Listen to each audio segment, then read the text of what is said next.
नमस्कार आप सभी को।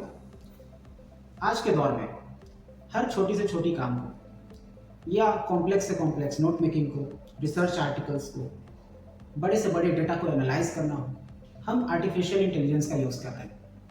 क्या है आर्टिफिशियल इंटेलिजेंस और क्यों इंटरनेट पर आए दिन इस पर नए नए आर्टिकल्स हमें पढ़ने को मिल रहे हैं? आखिर कैसे हमारा प्रेजेंट और फ्यूचर इस नए टेक्नोलॉजी के द्वारा निर्धारित होगा? किस तरीके से हमारा भविष्य आर्टिफिशियल इंटेलिजेंस शेप करेगा? चलिए इस वीडियो के माध्यम से जानते हैं। सबसे पहले आर्टिफिशियल इंटेलिजेंस का वर्तमान स्वरूप क्या है, हम इसे किस प्रकार से इस्तेमाल कर रहे हैं। आज एक छोटे से छोटे स्कूल में आप चले जाइए, वहाँ का क्लास 3 और 4 के बच्चे को भी पता है कि चैट जीपीटी क्या होती है और जेमिनी क्या होती है।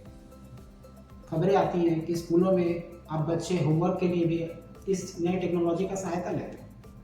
क्रिएटिव जेनरेटिव एआई के ज़माने में आज हम रह रहे हैं। जेनरेटिव एआई अर्थात आपके द्वारा दिए गए कुछ निर्देश से, जिसे हम प्रॉम्प्ट्स कहते हैं, टेक्निकल इसकी जार्गन है, टेक्निकल कीवर्ड, कि हम जो भी कुछ चैट जीपीटी या जेमिनी जैसे लैंग्वेज मॉडल्स को जो भी प्रॉम्प्ट देते हैं, उसके अनुसार कोड इंटरप्रेटर द्वारा हमें कुछ रिजल्ट्स मिलते हैं और ये रिजल्ट्स बहुत हद तक मानव निर्मित लगते हैं।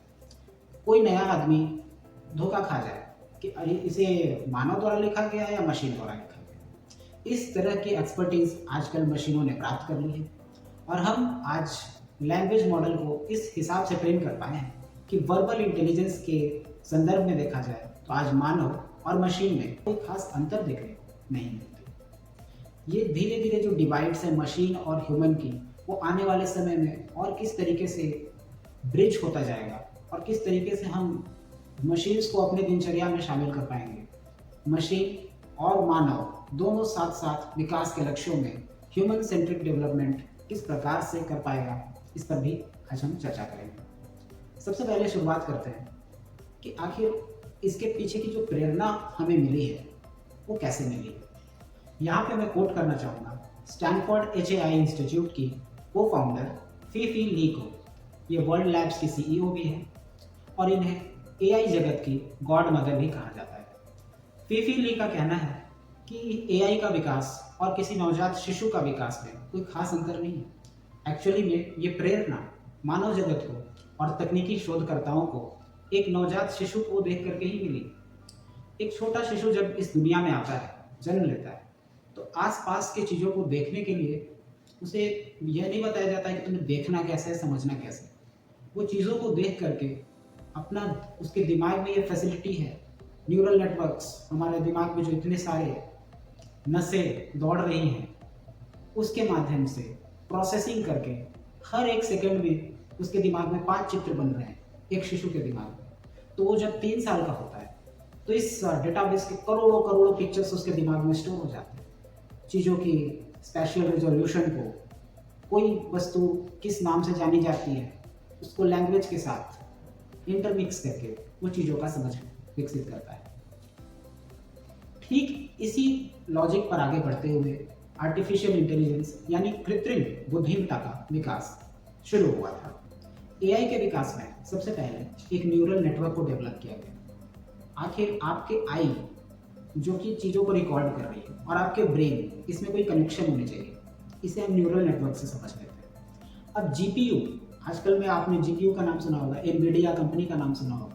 तो ये जो GPU हम आजकल बनाते हैं पावरफुल प्रोसेसिंग कैपेबिलिटीज़ के साथ, इनका काम ही यही है कि ये जो इन्फॉर्मेशन आप फीड कर रहे हैं उसे प्रोसेस करना, तेज़ी से प्रोसेस करना। और बिग डाटा यानी इंटरनेट और डिजिटल कैमरा से लिए गए चित्र, इस पर जब आप टेक्स्ट एट्रीब्यूट डाल देते हो कि ये किस प्रकार की चीज़ें हैं और इस न्यूरल नेटवर्क को ट्रेन कर देते हो, तो बिल्कुल इसका विकास भी उस बालक की तरह होता है जो कि इस नई दुनिया में आ करके इस दुनिया को समझने की कोशिश कर रहा होता है। तो आर्टिफिशियल इंटेलिजेंस का विकास भी ठीक उस शिशु की तरह ही हो रहा है। अब चलिए फिर से एक पैरेलल ड्रॉ करते हैं, इस विकास को देखते हैं कि कैसे जीव जंतु जो इस पृथ्वी पर आए, उन्होंने ये कॉन्शियसनेस डेवलप किया, उनमें ये बुद्धिमत्ता विकसित हुई कि कैसे चीज़ों को देखना और समझना है। आज से 560 मिलियन ईयर्स पहले इस धरती पर जितने भी ऑर्गेनिज्म थे वो समुद्र के सतह के नीचे थे, उनमें देखने की क्षमता नहीं थी। देखने की क्षमता कब विकसित हुई? ट्रेलोबाइट्स के आने के बाद, जिसे हम कैम्ब्रियन रिवॉल्यूशन बोलते हैं। तो जब ट्रिलोबाइट्स आए वो देखना शुरू किए, और आज जितने ऑर्गेनिजम्स हैं उनके आप आई की हिस्ट्री को देखेंगे, आँख किस प्रकार से विकसित हुई सनलाइट को देखते हुए, सनलाइट के प्रति आकर्षित होते हुए, और सूर्य से जो प्रकाशमान इस संसार को देखने और समझने की हमारी जो नैसर्गिक हमने ये जो क्षमता विकसित की, वो समय के साथ किस प्रकार विकसित हुई, उसकी जो इतिहास रही है करोड़ों वर्ष में फैली हुई। और आप आर्टिफिशियल इंटेलिजेंस की बात करें, महज कुछ दशकों में इसमें इस हद तक विकास जारी है कि अब कुछ दशकों में ही हम उस लेवल पर पहुंच जाएंगे जिसे पहुंचने में हम मानव जाति को करोड़ों वर्ष लग गए। तो विकास काफ़ी तेजी से आ गया। अब चलिए बात करते हैं भविष्य में क्या रणनीतियाँ हमारी होंगी, एआई को किस तरीके के बॉटलनेक्स का और चैलेंजेस का सामना करना पड़ेगा। तो ये सुपर चिप्स, सुपर कंप्यूटर्स ना केवल हमारे जीवन को आसान करेंगे, बल्कि सुपर हेडेक्स भी आजकल के इंडस्ट्री हेड्स को है, बड़ी बड़ी कंपनीज को, जैसे गूगल, माइक्रोसॉफ्ट, जिन्हें हम हाइपर स्केलर्स कहते हैं, ये बड़ी बड़ी कंपनियां आर्टिफिशियल इंटेलिजेंस पर ही आधारित होने वाली है। इस सिस्टम के यूज़ के लिए डेटा सर्वर्स की ज़रूरत होगी। डेटा सर्वर्स को पावर देने के लिए हमें रिन्यूएबल एनर्जी की आवश्यकता होगी, इसलिए हमें क्लीन एनर्जी पर फोकस करना है। क्लीन एनर्जी के लिए हमारे पास 2-3 ऑप्शंस हैं। आप या तो इसे फुली रिन्यूएबल एनर्जी से सोर्स करें या न्यूक्लियर पावर की तरफ रुख करें। अब ट्रंप अमेरिका के राष्ट्रपति बन चुके हैं और अमेरिका में अब चिप रिवॉल्यूशन की बारी है। ये एडवांस्ड चिप मैन्युफैक्चरिंग से लैस होगा। आज अमेरिका और चीन में जिस प्रकार के ट्रेड वार चल रही है, अब ये वार चिप वार में परिणत होने वाली है। एडवांस चिप टेक्नोलॉजीज को अमेरिका अपने हाथों से चाइना को हाथों में इतनी सहजता से जाने नहीं देना चाहता, और आज चिप मेकिंग में जितने रॉ मटेरियल्स लगते हैं उसका निर्यात पहले ही चीन को बंद है। एडवांस टेक्नोलॉजी का ट्रांसफ़र चीन को बंद है। अमेरिका अभी इस तर्ज पर अपने इन्वेस्टमेंट को और खर्च को बढ़ाता ही जा रहा है। ऐसे में आपको बता दूं कि एनवीडिया जो कंपनी है उसका पूरा फोकस 2025 वर्ष के शुरुआत में एक चिप बनाने पे हो रहा है, और इस चिप की ऑलरेडी डिमांड मार्केट में होना शुरू हो गई है।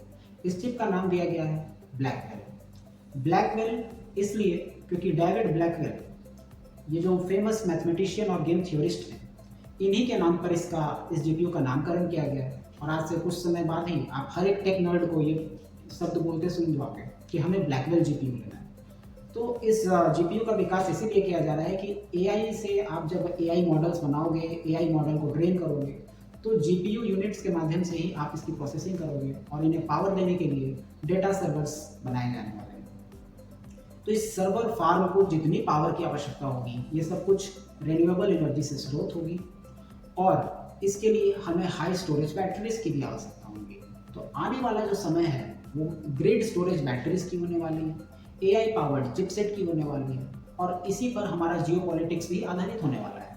अमेरिका और चीन जैसे जो बड़े सुपर पावर्स हैं, आने वाले समय में चिप इंडस्ट्री पर इनकी कंपटीशन देखते ही बनेगी। अमेरिका और चीन जैसे सुपर पावर्स अपनी पूरी एनर्जी लगा देंगे चिप इंडस्ट्री में मोनोपोली हासिल करने के लिए। तो देखने वाली बात होगी कि भविष्य में भारत अपना स्थान कैसे रिसर्च और डेवलपमेंट के माध्यम से इस विश्व में, इस वैश्विक दौड़ में अपना स्थान सुनिश्चित कर पाता है। आर्टिफिशियल इंटेलिजेंस न केवल व्यक्तिगत तौर पर हमारे जीवन को बदलेगा, बल्कि एक वैश्विक परिदृश्य में भी बहुत बड़ी क्रांतिकारी भूचाल आने की संभावना है। आर्टिफिशियल इंटेलिजेंस, कृत्रिम बुद्धिमत्ता, यह शब्द याद रखिए, इस शब्द से ही आपका भविष्य निर्धारित होने वाला है। आशा करता हूँ कि इस वीडियो के माध्यम से आपने आर्टिफिशियल इंटेलिजेंस, एक नई इमर्जिंग फील्ड के बारे में ज़रूर कुछ नया जाना होगा। अपने दोस्तों के साथ भी साझा करें और इस नए टेक्नोलॉजी के बारे में अपनी जानकारी को यूं ही आगे बढ़ाते रहें। धन्यवाद।